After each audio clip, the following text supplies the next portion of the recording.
지금 이 순간, 당신이 어디에서 이 목소리를 듣고 있든 하루의 무게가 조금은 내려놓아지는 시간이길 바랍니다. 창문 너머로 스치는 바람, 몸을 감싸는 조용한 공기, 그리고 당신의 아주 깊은 숨. 잠시 눈을 감아 보세요. 아니면 그냥 편안한 곳을 응시해도 좋습니다. 오늘 우리는 조금 더 깊은 마음의 길을 함께 걷습니다. 서두르지 않아도 됩니다.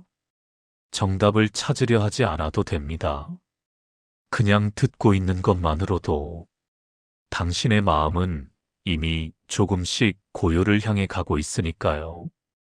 불교는 사실 종교라는 단어보다 마음을 이해하는 오래된 과학에 가깝습니다. 2500년 전 한 사람이 있었습니다. 왕자로 태어나 아무 부족함 없이 살 수 있었던 사람. 하지만 그는 궁전을 나섰습니다. 왜일까요? 그는 이런 질문을 품었기 때문입니다. 왜 사람들은 괴로워할까? 왜 늙고 병들고 죽는 것을 두려워할까? 그리고 그 괴로움을 끝낼 방법은 없을까? 그는 6년을 숲에서 보냈습니다. 극단적인 고행도 해보고 명상도 하고 스승들도 찾아다녔습니다. 그리고 어느 날 아침 보리수나무 아래에서 그는 깨달았습니다. 괴로움은 피할 수 없는 운명이 아니라 마음의 작동 방식을 이해하면 풀 수 있는 문제라는 것을요. 그렇게 그는 부처가 되었습니다. 부처는 신이 아니라 깨어난 사람이라는 뜻입니다. 그리고 그는 평생 동안 사람들에게 이렇게 말했습니다. 나는 특별한 존재가 아니다. 나는 단지 길을 찾았을 뿐이고 누구나 이 길을 걸을 수 있다. 오늘 우리가 함께 걷는 길도 그 길의 연장선입니다. 어려운 용어는 쓰지 않을게요. 당신이 이미 경험한 것들로만 이야기할게요. 편하게 숨을 쉬고 그냥 듣고만 있어도 됩니다. 당신은 이미 충분히 잘하고 있습니다. 부처님이 처음 가르침을 전할 때 가장 먼저 이야기한 것이 있습니다. 바로 사성제, 네 가지 성스러운 진리라는 뜻입니다.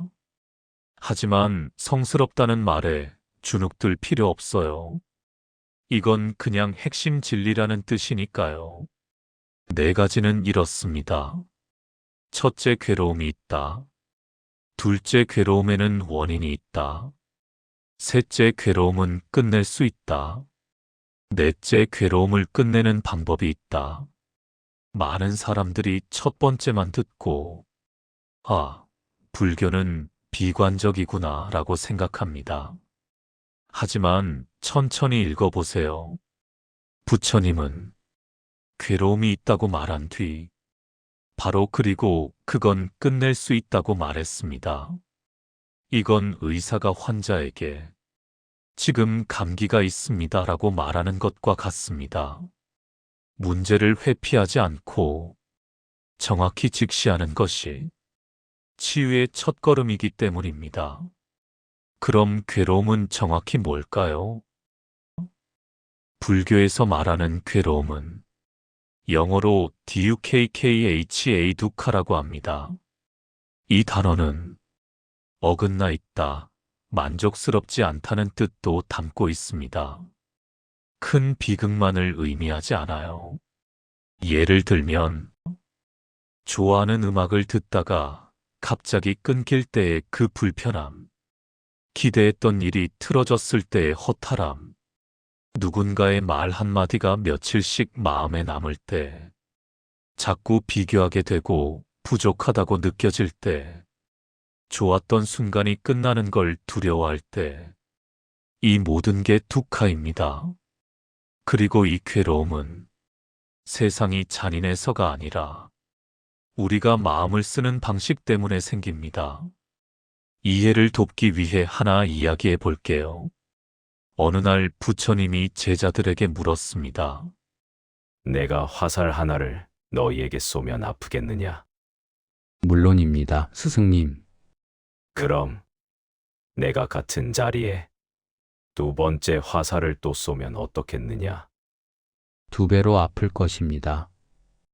부처님은 이렇게 말했습니다. 첫 번째 화살은 삶이 주는 고통이다. 피할 수 없다. 하지만 두 번째 화살은 우리가 스스로 쏘는 것이다. 왜 나한테만 이런 일이? 나는 왜 이렇게 부족할까? 저 사람은 나를 무시하는 걸까? 이런 생각들이 바로 두 번째 화살이다. 우리는 첫 번째 화살만으로도 충분히 아픈데 스스로에게 두 번째, 세 번째 화살을 쏘며 살아갑니다. 불교는 그 두 번째 화살을 내려놓는 법을 가르칩니다. 그래서 부처님은 이렇게 말했습니다. 괴로움은 바람이 아니라 바람에 흔들리는 마음 때문이다. 우리는 오늘 그 바람 속에서도 흔들리지 않는 마음의 중심을 조금씩 배워볼 겁니다. 아이들이 모래성을 쌓는 모습을 볼 수 있습니다. 한참을 공들여 성을 쌓고 나면 절대 무너뜨리고 싶지 않아 하죠. 바람에 조금만 흩어져도 속상해하고 파도가 다가오면 막으려고 애쓰고 결국 파도가 성을 가져가면 아이는 울음을 터뜨립니다. 어른들은 그 모습을 보며 철없네, 어차피 모래성인데 라고 생각합니다. 하지만 정작 우리 어른들도 매일 보이지 않는 모래성을 쌓으며 살아갑니다. 내가 원하는 이미지, 내가 바라는 관계, 내가 기대하는 성과, 내가 꿈꾸는 인정. 우리는 이것들이 영원히 단단하게 유지되기를 바랍니다. 그런데 문제는 세상의 모든 것은 변한다는 겁니다. 사람의 마음도 변하고, 상황도 변하고, 내 몸도 변하고, 시간도 흐르고, 관계도 변합니다. 그래서 우리가 쌓은 모래성은 언젠가 반드시 흔들릴 수밖에 없습니다. 불교는 이렇게 말합니다. 집착은 고통의 뿌리이다. 하지만 오해하지 마세요. 집착을 나쁜 것으로 보는 게 아닙니다. 집착은 단지 이걸 놓치고 싶지 않아라는 마음입니다. 누구나 가지고 있는 지극히 자연스러운 마음이에요. 문제는 집착 자체가 아니라 집착의 방식입니다. 예를 들어 볼게요. 누군가를 사랑한다는 건 아름다운 일입니다. 하지만 그 사람이 내 뜻대로만 움직이기를 바라고, 내가 원하는 모습으로만 남아있길 바라고, 내 생각을 읽어주기를 바라고, 변하지 않기를 바란다면 그건 사랑이 아니라 집착이 됩니다. 집착은 상대를 사랑하는 게 아니라 내가 원하는 이미지를 사랑하는 것이니까요. 진짜 사랑은 변화를 인정하고 자유를 허락하고 그 사람 자체를 존중합니다. 부처님은 제자들에게 이런 비유를 들려주었습니다. 꽃을 사랑한다면 꺾지 말고 그냥 바라보아라. 꺾는 순간 꽃은 시들기 시작한다. 집착도 마찬가지예요. 무언가를 붙잡으려 할수록 우리는 그것을 잃게 됩니다. 하지만 손을 살짝 펴고 흐르도록 둔다면 그제야 우리는 진짜로 그것과 함께할 수 있게 됩니다. 오늘 우리가 배우려는 건 집착을 없애라가 아니라 집착이 어떻게 작동하는지 이해하자는 겁니다. 모래성은 아름답지만 파도가 가져가도 괜찮다는 걸 아는 순간 마음이 비로소 자유로워지니까요. 강물을 본 적이 있나요? 강물은 끊임없이 흐릅니다. 같은 물이 두 번 다시 흐르지 않죠. 어제 본 강과 오늘 본 강은 같은 강처럼 보이지만 사실 완전히 다른 물입니다. 세상 모든 것이 그렇습니다. 이걸 불교에서는 무상이라고 합니다. 무상은 영원한 것은 없다는 뜻입니다. 많은 사람들은 이 말을 듣고 허무하다고 느낍니다. 그럼 결국 다 사라지는 거잖아. 의미가 없네. 하지만 그건 오해예요. 무상은 두려운 진리가 아니라 삶을 편안하게 만드는 아주 큰 지혜입니다. 가만히 생각해 보세요. 지금의 슬픔도 변합니다. 지금의 외로움도 변합니다. 지금의 절망도 변합니다. 지금의 걱정도 변합니다. 정말 견딜 수 없을 것 같았던 순간도 어느새 지나갔죠. 반대로 기쁜 순간도 흘러가고, 사랑도 변하고, 건강도 변하고, 젊음도 변하고, 능력도 변하고, 관계도 변합니다. 이 모든 게 변한다는 사실을 알면 우리는 두 가지를 얻게 됩니다. 첫째, 지나친 집착에서 벗어납니다. 이 순간이 영원하지 않다는 걸 알면 좋은 순간을 더 깊이 음미하게 되고 나쁜 순간을 덜 붙잡게 됩니다. 둘째, 지나친 절망에서 벗어납니다. 이 고통이 영원하지 않다는 걸 알면 힘든 시간을 조금 더 견딜 수 있게 됩니다. 한 제자가 부처님께 물었습니다. 스승님, 무상이 진리라면 우리가 사랑하는 것도 변한다는 뜻입니까? 그렇다. 그럼 사랑할 필요가 있습니까? 부처님은 미소 지으며 대답했습니다. 변하기 때문에 더 사랑해야 한다. 오늘의 이 사람은 내일의 이 사람이 아니니까. 그래서 지금 이 순간이 더 소중한 것이다. 무상은 허무함이 아니라 현재의 소중함을 일깨우는 지혜입니다. 계절이 바뀌듯 꽃이 피고 지듯 당신의 삶도 계속 흐르고 있습니다. 그리고 그 흐름 속에서 당신은 매 순간 새로워지고 있습니다. 지금 당신이 숨 쉬는 공기는 수십억 년 동안 지구를 돌고 돌았습니다. 공룡이 마셨던 공기, 바다가 뱉어낸 공기, 나무가 내어준 공기, 누군가의 마지막 숨이었던 공기, 모두 섞여서 지금 당신의 폐 속으로 들어옵니다. 이처럼 세상 모든 것은 혼자 존재하지 않습니다. 이걸 불교에서는 연기라고 합니다. 모든 것은 인연 따라 나타난다는 뜻이죠. 한자를 풀어보면 인연을 따라 일어난다는 의미입니다. 조금 더 쉽게 말하면 모든 것은 혼자 존재하는 게 아니라 무수히 많은 연결 속에서 나타난다는 뜻입니다. 예를 들어볼게요. 당신이 지금 입고 있는 옷, 그 옷이 여기까지 오기 위해서는 누군가 목화씨를 심고, 누군가 물을 주고, 누군가 햇빛을 비추고, 누군가 수확하고 누군가 씨를 뽑고, 누군가 천을 짜고 누군가 디자인하고, 누군가 재단하고 누군가 바느질하고, 누군가 운반하고 누군가 진열하고, 수천, 수만 명의 손길이 필요했습니다. 그리고 그 모든 사람들도 각자 부모님이 있고, 스승이 있고, 친구가 있고, 밥을 먹고, 잠을 자고, 꿈을 꾸며 살았습니다.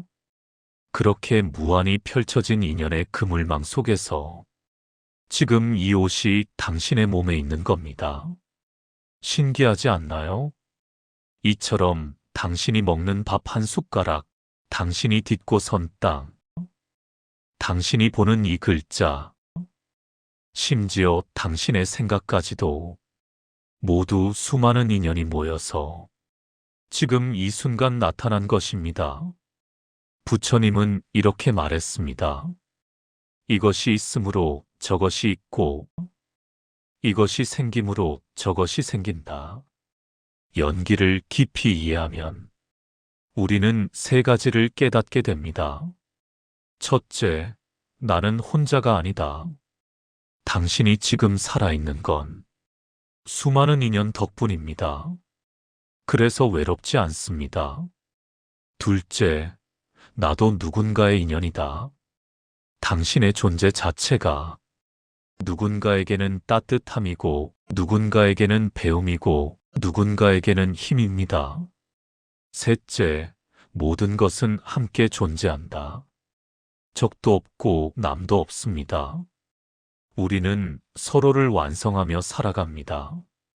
티베트의 한 스님은 이런 이야기를 했습니다. 한 송이 꽃을 볼 때 그 안에 우주 전체가 들어있다. 햇빛이 없었다면, 비가 없었다면, 흙이 없었다면 그 꽃은 피지 못했을 것이다. 그래서 한 송이 꽃은 우주 전체와 다르지 않다. 당신도 그렇습니다. 당신은 혼자가 아니라 온 우주가 함께하는 존재입니다. 우리가 느끼는 괴로움의 대부분은 사실 때문이 아니라 해석 때문입니다. 예를 들어보겠습니다. 친구가 거리에서 당신을 보고도 인사하지 않고 지나갔습니다. 그 순간 당신은 이렇게 생각할 수 있습니다. 아, 내가 뭘 잘못했나? 나를 싫어하는 걸까? 내가 무시당한 건가? 그런데 사실은 친구가 그냥 깊은 생각에 빠져서 당신을 못 본 걸 수도 있습니다. 같은 사실이지만 해석에 따라 감정이 완전히 달라집니다. 불교는 이 해석을 아주 오래 연구해 왔습니다. 우리 마음은 크게 두 가지로 나뉩니다. 첫째, 생각. 둘째, 알아차림입니다. 생각은 끊임없이 밀려옵니다. 저 사람은 나를 어떻게 생각할까? 내일 일이 잘 풀릴까? 나는 왜 이럴까? 아까 그 말을 왜 했을까? 파도처럼 밀려오고, 부서지고, 다시 생기고 멈추지 않습니다. 그런데 파도가 아무리 높아도 바다 전체가 흔들리는 것은 아닙니다. 파도는 표면에서만 일어나고 깊은 바다는 고요하죠. 우리 마음도 그렇습니다. 생각은 파도입니다. 알아차림은 바다입니다. 대부분의 사람들은 자신이 생각이라고 믿으며 살아갑니다. 나는 이런 사람이야. 나는 불안해. 나는 부족해. 하지만 그건 파도일 뿐이고 당신의 본질은 바다입니다. 부처님은 이렇게 말했습니다. 생각을 없애려 하지 말고 생각을 바라보라. 생각을 없애려고 하면 더 많은 생각이 생깁니다. 생각하지 말아야지. 왜 자꾸 생각이 나지? 나는 왜 이렇게 통제가 안 돼? 이것도 다 생각입니다. 그래서 불교는 생각을 없애는 게 아니라 생각을 바라보는 법을 가르칩니다. 아, 지금 불안한 생각이 있구나. 아, 지금 화난 생각이 있구나. 아, 지금 슬픈 생각이 있구나. 이렇게 바라보는 순간 신기한 일이 일어납니다. 생각과 나 사이에 작은 공간이 생깁니다. 그리고 그 공간 속에서 우리는 자유로워집니다. 생각에 휘둘리는 것이 아니라 생각을 바라보는 존재가 되는 거죠.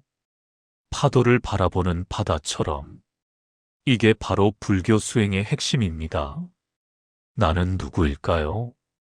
이 질문을 한 번쯤 해본 적 있나요? 어릴 적에는 생각하지 않았을 겁니다. 그냥 나였으니까요. 하지만 살다 보면 이 질문이 자꾸 떠오릅니다. 나는 정말 누구지? 진짜 나는 뭘까? 불교는 이 질문에 아주 독특한 답을 내놓습니다. 고정된 나는 없다. 이걸 무아라고 합니다. 많은 사람들이 이 말을 듣고 놀랍니다. 나는 없다고? 그럼 지금 이렇게 생각하는 나는 뭔데? 무아는 나라는 존재가 없다는 뜻이 아니라 고정되고 변하지 않는 나는 없다는 뜻입니다. 조금 더 쉽게 설명해 볼게요. 10년 전의 당신과 지금의 당신은 같은 사람인가요?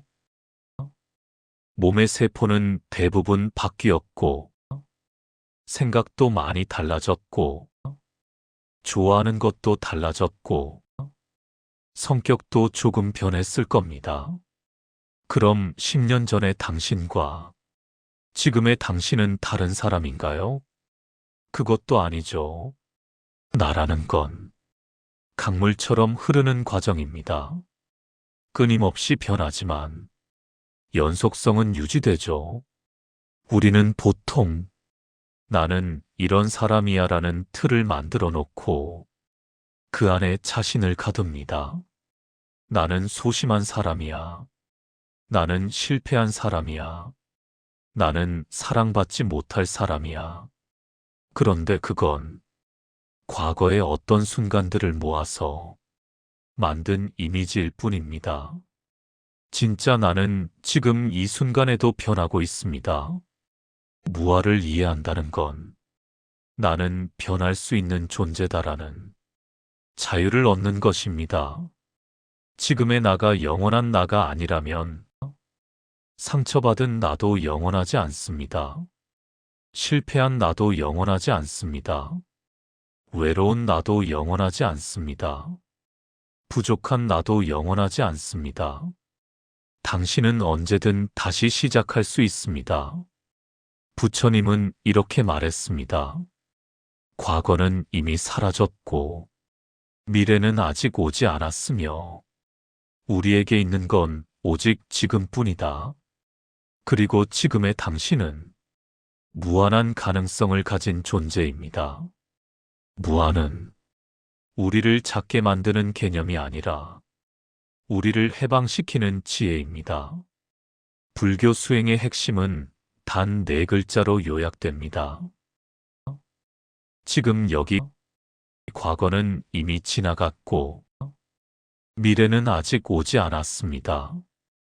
우리에게 진짜로 존재하는 건 오직 이 순간뿐입니다. 그런데 우리는 대부분의 시간을 지금이 아닌 곳에서 보냅니다. 아침에 일어나면서 어제 있었던 일을 되짚고 밥을 먹으면서 오후에 있을 회의를 걱정하고 누군가와 대화하면서 다음에 할 말을 준비하고 잠들기 전에는 오늘 하루를 반성하고 내일을 계획합니다. 그렇게 우리는 생각 속에서만 살아갑니다. 부처님은 이렇게 말했습니다. 과거에 집착하지 말고 미래를 꿈꾸지도 말라. 과거는 이미 사라졌고 미래는 아직 오지 않았다. 지금 이 순간을 깊이 살펴보라. 그럼 어떻게 지금 여기로 돌아올 수 있을까요? 가장 간단하고 강력한 도구가 있습니다. 바로 호흡입니다. 호흡은 특별합니다. 과거의 후회도 미래의 걱정도 모두 생각 속에만 존재합니다. 하지만 호흡은 항상 지금 이 순간에만 존재합니다. 당신은 과거의 호흡을 할 수 없고 미래의 호흡을 미리 할 수도 없습니다. 호흡은 오직 지금 이 순간에만 일어납니다. 그래서 호흡을 바라보는 순간 마음은 자연스럽게 현재로 돌아옵니다. 부처님도 깨달음을 얻기 직전 호흡 명상을 했다고 합니다. 거창한 기술이 아니었습니다. 그냥 조용히 앉아서 들숨과 날숨을 바라본 것뿐입니다. 지금 한번 해볼까요? 천천히 코로 숨을 들이마셔 보세요. 코끝을 스치는 차가운 공기를 느껴보세요.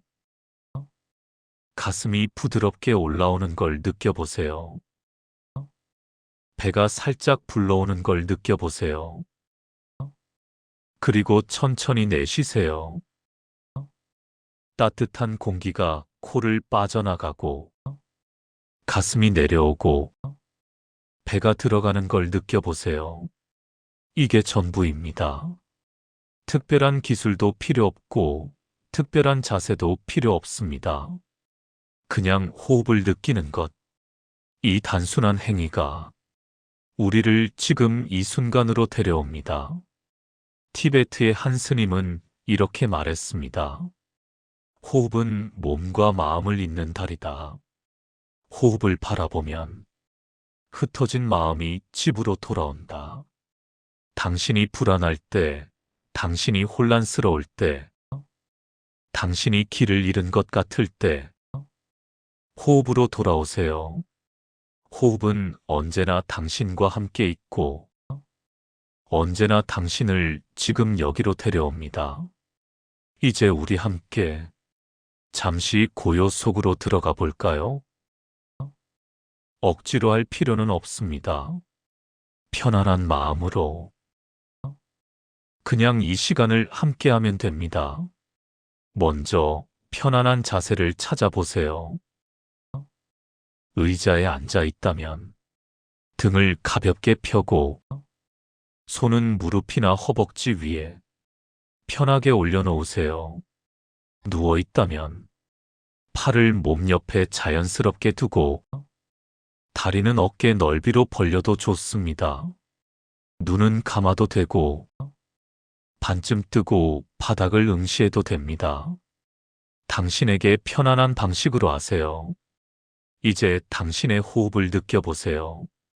특별히 바꾸려고 하지 말고 그냥 있는 그대로의 호흡을 느껴보세요.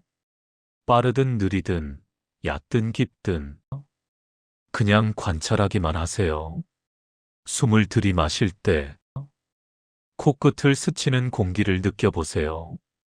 차가운가요? 따뜻한가요? 그냥 느껴보세요. 이제 숨을 내쉬면서 몸속의 긴장이 조금씩 풀어지는 걸 느껴보세요.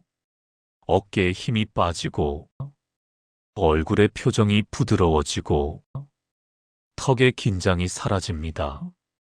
생각이 떠오를 겁니다. 괜찮습니다. 생각이 떠오르는 건 마음의 자연스러운 현상입니다. 생각을 없애려 하지 마세요. 그냥 생각이 있구나. 이렇게 알아차리고 다시 호흡으로 돌아오세요. 마치 하늘을 지나가는 구름을 보듯 생각을 바라보세요. 붙잡지도 말고 밀어내지도 말고 그냥 지나가도록 두세요. 이제 온몸으로 주의를 확장해 봅니다. 발끝부터 시작해 볼까요? 발가락의 감촉을 느껴보세요. 신발이나 양말에 닿은 느낌, 바닥에 닿은 발의 무게, 천천히 종아리로 올라갑니다. 다리의 무게를 느껴보세요. 허벅지, 골반, 엉덩이, 의자나 바닥에 닿은 몸의 무게를 그대로 느껴보세요. 배로 올라갑니다. 호흡할 때마다 배가 부드럽게 오르내리는 걸 느껴보세요. 가슴, 어깨, 팔의 무게를 느껴보세요. 손등에 느껴지는 공기, 손바닥의 따뜻함, 목, 얼굴, 머리, 온몸이 하나로 연결되어 이제 마음을 더 넓혀봅니다. 당신이 있는 이 공간 전체를 느껴보세요. 공기가 피부를 감싸는 느낌, 주변의 소리, 빛과 어둠. 당신은 이 공간의 일부이고, 이 공간은 당신의 일부입니다. 지금 이 순간, 당신은 완전합니다. 해야 할 일도 없고, 이루어야 할 것도 없고, 바로 잡아야 할 것도 없습니다. 그냥 이렇게 존재하는 것만으로 충분합니다. 이제 천천히 이 고요에서 돌아올 준비를 합니다. 서두르지 말고 당신의 속도로 천천히 손가락을 가볍게 움직여보고 발가락도 움직여봅니다. 눈을 감고 있었다면 천천히 뜹니다. 깊게 숨을 한번 들이마시고 천천히 내쉽니다. 돌아오신 걸 환영합니다. 지금 이 순간의 고요함을 잠시 간직해 보세요. 누군가에게 받은 상처, 스스로에게 한 실수, 이루지 못한 꿈, 놓친 기회, 이 모든 것이 보이지 않는 무게가 되어 우리를 짓누릅니다. 불교는 이 짐을 내려놓는 법을 가르칩니다. 그건 바로 용서입니다. 용서는 두 가지로 나뉩니다. 첫째, 타인을 용서하기. 둘째, 나 자신을 용서하기. 먼저 타인을 용서하는 것부터 이야기해 볼게요. 누군가 당신에게 상처를 주었습니다. 그 상처는 아직도 생생합니다. 그 사람을 미워하고 그 순간을 반복해서 떠올리며 왜 그랬을까라고 묻습니다. 하지만 부처님은 이렇게 말했습니다. 미움을 품고 사는 것은 뜨거운 석탄을 들고 남에게 던지려는 것과 같다. 결국 먼저 타는 것은 자기 손이다. 미움은 상대를 해치는 게 아니라 나를 해칩니다. 용서는 상대를 위한 게 아닙니다. 나를 위한 것입니다. 용서한다는 건 그 일이 괜찮았다고 말하는 게 아닙니다. 용서한다는 건 이제 나는 이 무게를 내려놓겠다고 선언하는 것입니다. 그리고 더 어려운 것이 있습니다. 바로 나 자신을 용서하기. 우리는 남에게는 관대하면서도 자신에게는 가혹합니다. 왜 그렇게 행동했을까? 왜 그때 그렇게 말했을까? 왜 나는 늘 이럴까? 자책은 끝이 없습니다. 하지만 부처님은 이렇게 말했습니다. 자비는 자기 자신에게서 시작된다. 당신이 실수했다면 그건 당신이 나쁜 사람이어서가 아니라 그 순간 최선을 다하지 못했을 뿐입니다. 당신도 배우는 중입니다. 당신도 성장하는 중입니다. 과거의 당신을 현재의 기준으로 판단하지 마세요. 그때의 당신은 그때가 전부였고 그 상황에서 할 수 있는 최선을 했습니다. 이제 놓아주세요. 과거는 바꿀 수 없지만 과거를 바라보는 방식은 바꿀 수 있습니다. 용서는 과거를 지우는 게 아니라 과거의 무게를 줄이는 것입니다. 우리는 모두 마음속에 짐을 지고 살아갑니다. 불교의 핵심 가치 중 하나는 자비입니다. 자비란 다른 존재의 행복을 바라고 고통을 덜어주고 싶은 마음입니다. 하지만 자비는 거창한 행동이 아닙니다. 작은 것에서 시작됩니다. 길에서 마주친 사람에게 살짝 미소 짓기, 무거운 짐을 든 사람을 보면 문을 잡아주기, 힘들어하는 친구의 이야기를 그냥 들어주기, 화가 나도 상대의 입장을 한번 생각해 보기. 이 모든 게 자비입니다. 티베트 불교에는 자의 명상이라는 게 있습니다. 마음속으로 이렇게 말합니다. 내가 행복하기를, 내가 평화롭기를, 내가 고통에서 자유롭기를, 그리고 점점 범위를 넓혀갑니다. 내가 사랑하는 사람이 행복하기를, 나와 관계없는 사람도 행복하기를, 나를 힘들게 한 사람도 행복하기를, 마지막에는 모든 존재가 행복하기를까지 확장합니다. 처음에는 어색할 수 있습니다. 특히 나를 힘들게 한 사람의 행복을 바라는 건 정말 어렵습니다. 하지만 이건 위선이 아닙니다. 그 사람도 나처럼 고통받는 존재이고 나처럼 행복을 원하는 존재라는 걸 인정하는 겁니다. 자비는 우리를 약하게 만들지 않습니다. 오히려 더 강하게 만듭니다. 미움과 분노는 마음을 좁게 만들지만 자비는 마음을 넓게 만듭니다. 지금까지 긴 시간 동안 함께 마음의 길을 걸어주셔서 감사합니다. 우리는 많은 이야기를 나눴습니다. 괴로움의 정체, 집착과 무상, 연기와 무아, 호흡과 명상, 관계와 용서, 그리고 자비. 하지만 중요한 건 이 모든 걸 이해하는 것이 아니라 삶 속에서 조금씩 실천하는 것입니다. 부처님은 이렇게 말했습니다. 1000개의 말보다 한 번의 실천이 낫다. 오늘부터 당신의 삶에서 단 하나만 실천해 보세요. 하루에 한 번 깊은 호흡을 하기. 생각이 떠오를 때, 생각이 있구나 알아차리기. 누군가에게 따뜻한 말 한마디 건네기. 자신에게 괜찮아라고 말해주기. 힘든 순간에 이것도 변한다고 떠올리기. 작은 것 하나면 충분합니다. 그 작은 실천이 당신의 삶을 조금씩 바꾸고 언젠가 당신은 돌아보며 깨닫게 될 겁니다. 내가 많이 변했구나 라고요. 불교의 길은 산 정상을 향해 달려가는 게 아닙니다. 한 걸음 한 걸음 천천히 걷는 것입니다.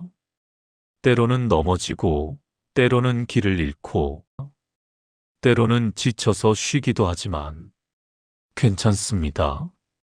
그것도 다 길의 일부입니다. 당신은 지금 이 순간에도 충분히 잘하고 있습니다. 완벽하지 않아도 됩니다. 완성되지 않아도 됩니다. 그냥 이렇게 한 걸음씩 걸어가는 것만으로도 당신은 이미 충분히 빛나고 있습니다. 마지막으로 티베트 불교의 오래된 기도문을 함께 나누고 싶습니다. 모든 존재가 행복하기를, 모든 존재가 평화롭기를, 모든 존재가 고통에서 자유롭기를. 그리고 이 말을 더하고 싶습니다. 당신이 행복하기를, 당신이 평화롭기를, 당신이 고통에서 자유롭기를. 오늘 이 시간이 당신의 마음에 작은 불씨가 되어 언젠가 당신을 따뜻하게 지켜주길 바랍니다. 이제 당신의 길이 빛나기를. 고요하고 평화롭고 따뜻하길. 함께 해주셔서 감사합니다. 당신의 하루가 평온하기를.